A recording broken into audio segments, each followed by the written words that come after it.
This channel does not promote any violent, harmful, or illegal activities. All content provided by this channel is meant for an educational purpose only. পাটুলিতে gang war, ভোটের মুখে মধ্যরাতে পাটুলিতে ব্যাপক উত্তেজনা তৈরি হলো। দুই দুষ্কৃতী গোষ্ঠীর মধ্যে সংঘর্ষ আর শুট আউটের মতো ঘটনা ঘটেছে। 101 নম্বর ওয়ার্ড অফিস থেকে ঢিলছোড়া দূরত্বেই গুলি চলে বলে অভিযোগ। সংঘর্ষে নিহত হন তৃণমূল কর্মী রাহুল দে। গুলিতে জখম হয়েছেন আরও একজন তৃণমূল কংগ্রেসের কর্মী। সঙ্গী জিতকে নিয়ে বাড়ির ছাদে মদ্যপান করছিল নিহত রাহুল। আচমকায় হামলা চালায় বিরুদ্ধ গোষ্ঠী। দুই গোষ্ঠীর গ্যাংওয়ারে পাটুলিতে 3 রাউন্ড গুলি চলেছে আর 4 জনকে গ্রেফতার করেছে পুলিশ। এখনো অধরা বাকিরা। ভোট বাংলায় ফের শহরের আইন শৃঙ্খলা নিয়ে উঠল প্রশ্ন। জিত পাটুলি থানার অন্তর্গত পূর্ব ফুলবাগানে জিত ওরফে গুড্ডুর ত্রাসের কারণে রীতিমতো আতঙ্কিত ছিলেন এলাকার বাসিন্দারা। এমনই দাবি করলেন এলাকার বেশ কয়েকজন মহিলাও। তারা যেটা দাবি করলেন যে দিনের পর দিন ঠিক এখানেই অশান্তি হতো, ঝুট ঝামেলা হতো, এমনকি মারপিটও হতে দেখা গিয়েছে, তবে খুনের ঘটনা কোনোদিন ঘটেনি। এবং আমি ক্যাম্পাসের গৌরবকে বলবো একটা দেখানোর জন্য, ঠিক যে মোড়টায় আমরা দাঁড়িয়ে আছি এই মোড়েই মাঝে মধ্যেই নিজেদের মধ্যে মারপিটে জড়িয়ে পড়তো গুড্ডু এবং তার সহযোগীরা। অর্থাৎ এইখান থেকেই তদন্তকারীরা কোথাও পরিষ্কার হচ্ছে যে পুরনো কোনো শত্রুতা হোক বা রাজনৈতিক কারণ, তাতেই খুনের চেষ্টা করা হয়েছে জিত ওরফে গুড্ডুকে এবং খুন হতে হয়েছে রাহুলকে। জিত যে দিনের পর দিন ত্রাসের কারণ হয়ে উঠেছে সেই মহিলা কিন্তু, যারা মহিলার এখানে বাসিন্দা রয়েছে তারাও কিন্তু এক বাক্যে স্বীকার করে নিলেন। তারা বললেন যে আমরা তাকে এড়িয়েই চলতাম, কারণ যেভাবে সে নিজের এখানে কর্মকাণ্ড চালাতো। সব মিলিয়ে এই ঘটনার পেছনে আসল কারণ কি সেটাই এখন খুঁজছে তদন্তকারীরা। ক্যামেরায় গৌরবের সঙ্গে শান্ত ভট্টাচার্য, TV9 বাংলা, পাটুলি। ওখানে যারা ছিল তাদের মধ্যে একজন মানে যে পালিয়ে এসছে ওখান থেকে, তারই দাদা আমাকে ফোন করেছিল। ফোন করাতে আমি মাকে নিয়ে ওই স্পটে যাই। আরও 2-4 জন আমার সঙ্গে গেছিলেন। ওখান থেকে যাওয়াতে আমি 2-4 জনকে নিয়ে গিয়ে দেখি স্পটে ছাদে যখন আমি পুলিশ ছিলেন ওখানে স্পটে পুলিশের ওখানে উপরে উঠেছিলেন, দেখলাম 2 জনের পড়ে আছে। দাদাকে আমি যখন দেখেছি তখন আর উনি দাদা ছিল না, আর জিৎ তখন কথা বলছিল, তখনও ছিল, পড়েছিল। এইখানটা ভাই এই মোড়টা একটু ভয়েরই ব্যাপার। এই জায়গাটা এর আগে মার্ডার ফাডার নানান রকম মারপিট ঝুট ঝামেলা এই মোড়টার মধ্যে হয়। হ্যাঁ এখানটায় হয়। হ্যাঁ এখানে নানান রকম ঝুট ঝামেলা এগুলো হয়। হয়তো ওকে আমরা একটু এড়িয়েই চলি, সোজা আমরা একটু এড়িয়েই চলি, কারণ ও যেই রকম ছেলে সেরকম তো আমরা ও সমকক্ষ নই। এবার আমরা পারবো না সব, তার থেকে আমরা একটু সরে থাকাই ভালো। নিশ্চয়ই ভয়, পাড়ার মধ্যে পাশাপাশি থাকি, ভয় তো নিশ্চয়ই। দেখলাম যে এসব ঘটনা ঘটে গেছে। 2টো বডি এখান থেকে চাদর করে নিয়ে যাচ্ছে টানতে টানতে পুলিশ, এটাই দেখলাম। তারপর না, এখানে কখনো এরকম ঘটনা ঘটেনি। কালকে ফার্স্টে গুলাগুলি চললো, এর আগে কখনো হয়নি। এখন একটু তো ভয় লাগবেই, এরকম ঘটনা ঘটে গেল ইলেকশনের আগে, গুলি করে একটা মানুষ মরে গেল ছাদে। একটু তো স্বাভাবিক, একটু হয়, হ্যাঁ একটু হয়, হ্যাঁ একটু ভয় কাজ করছে, একটু বটে। হ্যাঁ সেটা তো লাগছে। এখানে একটা মানে এলাকার মধ্যে, পাড়ার মধ্যে এরকম একটা গুলিগালা যেটা জীবনে কোনোদিনও হয়নি বা শুনিনি, এই ফার্স্ট এক্সপিরিয়েন্স। হ্যাঁ একটা তো লাগছেই। ভোটের আগে এই ধরনের বারবার গুলি চলার ঘটনা, খুনের ঘটনা প্রমাণ করছে যে পশ্চিমবঙ্গে ল অ্যান্ড অর্ডার কোন জায়গায় পৌঁছে গেছে। এবং মুখ্যমন্ত্রী এর মধ্যেও অদ্ভুতভাবে বড় বড় কথা বলছেন। উত্তরবঙ্গে এসেছিলেন গতকাল, উনি উল্টে ধমকি দিচ্ছেন যে কোথায় উনি শান্তি শৃঙ্খলা বজায় রাখার কথা বলবেন, তা না হয়ে মুখ্যমন্ত্রী ময়নাগুড়ি থেকে ধমকি দিচ্ছেন যে বাড়িতে এরপরে নাকি প্ল্যাকার্ড লাগাতে হবে। আমি বিজেপি করি না, আমরা বিজেপি করি, আমরা সরকার বানাবো।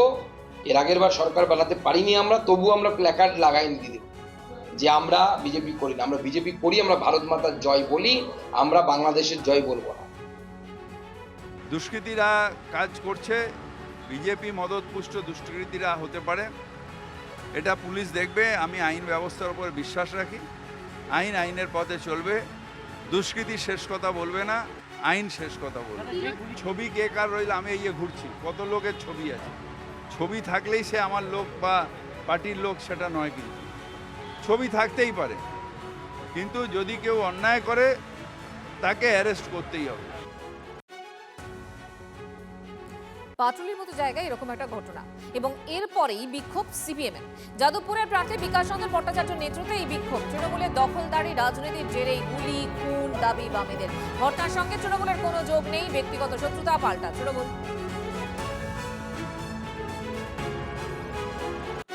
পাটুলি থানার ওসি যিনি পোস্ট করতে পারেন কমরেড আপনারা শূন্য থাকবেন, তিনি কি ভাবছেন যে তার চাকরিটা থাকবে না আগামী দিনে?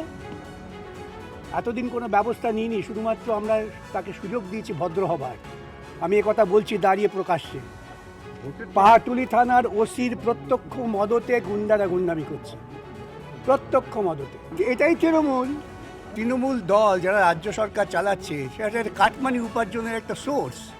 পাড়ায় পাড়ায় গুন্ডাদের নামিয়ে দিয়েছে, তারা কাটমানি উপার্জন করছে, লোককে ভয় দেখাচ্ছে, বেকার ছেলেদের কিছু টাকা দিয়ে তাদের প্রলোভিত করছে, গোটা সমাজটাকে ধ্বংস করে দিচ্ছে। এই এমএলএ এমপি গুন্ডাদের নিয়ে ঘুরে বেড়ায় আর পুলিশ সাহায্য করে। কোনোভাবে শান্ত পাড়ায় হঠাৎ করে এই ঘটনা ঘটলো। এরাও খুব, এই পাড়ার লোকেরাও খুব উদ্বিগ্ন যে এরকম ঘটনা ঘটলো। অশান্তির কথা পাড়ার লোকেরাই বলছে, দেখলেন শুনলেন যে এখানে কোনো অশান্তি নেই, কোনোদিনই কোনো অশান্তি হয়নি। আমার মনে হচ্ছে এর পিছনে কোনো একটা ষড়যন্ত্র থাকতে পারে, রাজনৈতিক ষড়যন্ত্র। হ্যাঁ, কিছু বহিরাগত এসছে। এটা তো আমি বলবো যে কারা যারা মেরেছে, যে আমরা যা শুনলাম আপনাদের মাধ্যমেই, পুলিশের কাছেও যে আমরা খবর পেলাম, সবই এখানকার বাইরের লোক। এরা কোত্থেকে আসলো, কিভাবে আসলো, কারা পাঠালো, কোনোদিন এর আগে কোনোদিন হয়েছে এরকম? দেখেছেন, আপনারাও শুনছেন, কোনোদিনই হয়নি এরকম ঘটনা। তো হঠাৎ করে কালকে এরকমভাবে কারা আনলো, কারা নিয়ে আসলো, পুলিশকে আমি বলবো অনুসন্ধান করতে, পুলিশ প্রশাসনকে আমি বলবো যে এর পুঙ্খানুপুঙ্খ তদন্ত করতে, কারা ঘটালো সেটা লক্ষ্য রাখতে, আর এইরকমভাবে আগ্নেয়াস্ত্র আসলো কীভাবে তারও তদন্ত করতে।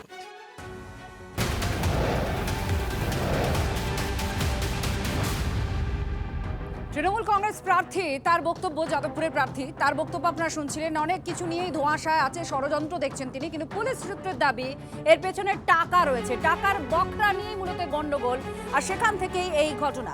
সায়ন্ত আমাদের প্রতিনিধির সঙ্গে রয়েছেন, আরো বিস্তারিতভাবে জানাচ্ছেন। সায়ন্ত, পুলিশের সূত্র বলছে যে টাকার বকরা নিয়েই গন্ডগোলের সূত্রপাত, আর তারপরে এই ঘটনা। ঠিক কি হয়েছিল? দেখো, পুলিশের তথ্য বলছে গড়িয়ার পাঁচপোতায় একটি জুয়ার থেকে টাকার বকরা নিয়ে গোলমাল, এবং তা থেকেই এই হত্যাকাণ্ড। কিন্তু স্থানীয় সূত্র বলছে, বা স্থানীয় মানুষদের তরফে যেটা জানা যাচ্ছে, শুধুমাত্র জুয়া নয়, এই পাটুলি যাদবপুর এলাকায় কিন্তু একটা বড় সিন্ডিকেট ব্যবসা রমরমিয়ে চলছে, এবং সেটা ফুলে ফেঁপে উঠেছে। এই টাকার বকরা কার দিকে যাবে?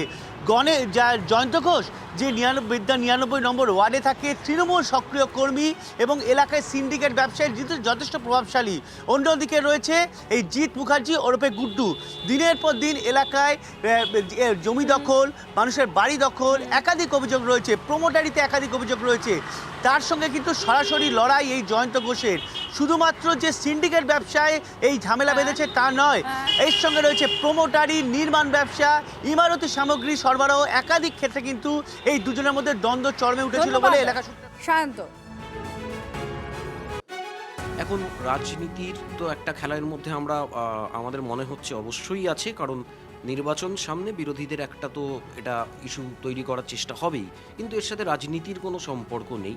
ব্যক্তিগতভাবে কে কার ফ্ল্যাটে মদ খাবে, কার সাথে কার রাইভালরি থাকবে, সেটা এখন দেখুন নির্বাচন কমিশনের আন্ডারে প্রশাসন কাজ করছে, তারা খুঁজে বার করতে পারছে না। কলকাতা পুরসভার তো এটা কাজ না, কে কার ফ্ল্যাটে মদ খাচ্ছে খুঁজে বার করবে। এই যে ছেলেটির কথা বলা হচ্ছে 2019 সালে আমাদের সমর্থক ছিল, অবশ্যই ছিল, এটা নিয়ে কোনো দ্বিমত নেই, কিন্তু মদ খাওয়া, ঝামেলা করা, এই সব কারণে আমরা লাস্ট বেশ কয়েক বছর তাকে আমরা সাথে নেই না, এবং খবর নিয়ে আপনি প্রশাসনের থেকে জানতে পারবেন সে আমার ওয়ার্ডে থাকেও না, তার পৈতৃক বাড়ি, সে ভাড়া করে পার্শ্ববর্তী একটি ওয়ার্ডে থাকে।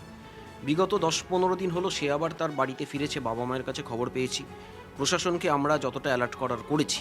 এবার কে কার ফ্ল্যাটে মদ খাবে এটা খুঁজে বের করা আমাদের পক্ষে সম্ভব না।